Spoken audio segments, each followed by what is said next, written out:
जहां भगवान शिव का लिंग गिरा, वहीं से शुरू हुई शिवलिंग की पूजा। दोस्तों, ये कथा है एक ऐसी घटना की जो कभी किसी ने सोची भी नहीं थी। हिंदू धर्म में लिंग से जुड़ी कई मान्यताएं प्रचलित है जो हमें आज भी हैरान कर देती है। उन्हीं में से एक पौराणिक कथा में यह बताया गया है कि भगवान शिव का लिंग कटकर पृथ्वी पर गिरा था। तब से ही हिंदू धर्म में लिंग और योनि की पूजा शुरू हुई थी और भगवान शिव को लिंग के रूप में पूजने पर ही सभी भक्तों की मनोकामना को पूर्ण करते हैं। आइए इस विषय में विस्तार से जानते हैं। इस वीडियो में मित्रों, शिव पुराण में भगवान शिव के लिंग रूप की पूजा के विषय में कई उल्लेख मिलते हैं। इन पुराणों में यह भी बताया गया है कि एक श्राप के कारण भगवान शिव का लिंग कटकर धरती पर गिर गया था। तब से भगवान शिव को लिंग के रूप में पूजा जाने लगा। शिव का लिंग जहां पर कटकर गिरा था, वह स्थान जागेश्वर धाम कहलाता है। पौराणिक कथाओं में कहा गया है कि जब दक्ष प्रजापति के यज्ञ में माता सती के आत्मदाह से दुखी भगवान शिव ने यज्ञ की भस्म लपेटकर दारुक वन के घने जंगलों में जागेश्वर के निकट दंडेश्वर में तपस्या कर रहे थे। उस दौरान एक दिन इन सप्त ऋषियों की पत्नियां जंगल में कंदमूल, फल एवं लकड़ी आदि के लिए गई थी, तो उनकी नजर दिगंबर शिव पर पड़ी। भगवान शिव के सुगठित शरीर को देखकर ऋषियों की पत्नियां भगवान शिव पर मोहित हो गई। उस समय भगवान शिव अपनी तपस्या में लीन थे।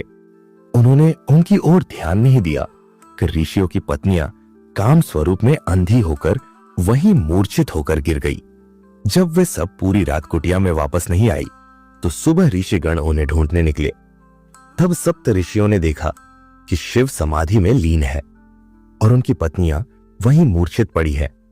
तब उन्हें लगा कि भगवान शिव ने उनकी पत्नियों के साथ व्यभिचार किया है और इस आशंका में वे भगवान शिव को श्राप दे बैठे और बोले कि तुमने हमारी पत्नियों के साथ व्यभिचार किया है, अतः तुम्हारा लिंग तुरंत तुम्हारे शरीर से विलग होकर गिर जाए और केवल तभी स्थापित होगा जब स्त्री शक्ति इसे स्वीकार करेगी। भगवान शिव नेत्र खोलते हुए बोले कि आप लोगों ने मुझे संदेहजनक परिस्थितियों में देखकर अज्ञानता के कारण ऐसा किया है, इसलिए मैं इस श्राप का विरोध नहीं करूंगा।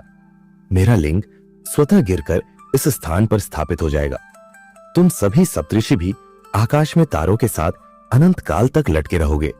लिंग के शिव से अलग होते ही पूरे संसार में कोहराम मचने लगा। ब्रह्मदेव ने संसार को इसके प्रकोप से बचाने के लिए ऋषियों को मां पार्वती की उपासना करने के लिए कहा। ब्रह्मदेव जानते थे कि शिव के इस तेज को पार्वती ही धारण कर सकती है। ऋषियों ने मां पार्वती की उपासना की। तब माता पार्वती ने स्वयं योनि रूप धारण करने का निर्णय लिया। उन्होंने कहा, मैं स्वयं इस पवित्र कार्य के लिए तैयार हूं। महादेव का लिंग मेरे भीतर रहेगा और हम दोनों मिलकर सृष्टि की ऊर्जा को संतुलित करेंगे। देवताओं ने उन्हें प्रणाम किया। यह निर्णय बड़ा था, लेकिन इससे सृष्टि का संतुलन बना रहा। सप्तऋषि ने जब देखा कि माता पार्वती ने लिंग को अपने अंदर धारण कर लिया है, तब उन्होंने महादेव की स्तुति की। उन्होंने कहा, आप दोनों के बिना यह सृष्टि अधूरी है। आप दोनों ही सृष्टि के आधार हैं। इस घटना के बाद सृष्टि में एक नया अध्याय शुरू हुआ। महादेव और माता पार्वती की यह लीला दिखाती है कि स्त्री और पुरुष दोनों ही सृष्टि के महत्वपूर्ण स्तंभ है। बिना किसी एक के सृष्टि का संतुलन बिगड़ सकता है। आपने देखा कैसे एक क्रोध, एक श्राप और एक स्त्री का त्याग पूरे ब्रह्मांड को बचा सकता है।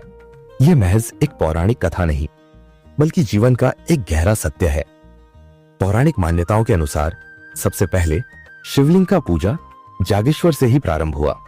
मानसरोवर की यात्रा पर निकलने वाले यात्री इस धाम की अर्चना करके आगे बढ़ते हैं। यहाँ करीब 200 से ज्यादा मंदिर है। जागेश्वर धाम अल्मोड़ा से 29 किलोमीटर दूर देवदार के घने जंगलों के बीच बसा हुआ है। इस धाम का प्राचीन काल से ही काफी महत्व है। पुराणों में भी इस स्थान का व्यापक वर्णन मिलता है। यह धाम उत्तर भारत के एक प्रमुख शिव मंदिर के रूप में प्रतिष्ठित है। मान्यता है कि यहाँ पर शिव जागृत रूप में विद्यमान है। यह प्रथम मंदिर है जहाँ लिंग के रूप में शिव पूजन की परंपरा सबसे पहले आरंभ हुई। कई पुराणों में इस जगह का उल्लेख मिलता है। दोस्तों, ऐसे ही ज्ञानवर्धक जानकारी पाने के लिए वीडियो को लाइक और चैनल को सब्सक्राइब कर ले, जिससे हमारे वीडियो का हर एक नोटिफिकेशन आपको मिलता रहे। धन्यवाद। मिलते हैं अगले वीडियो के साथ। तब तक अपना ख्याल रखें।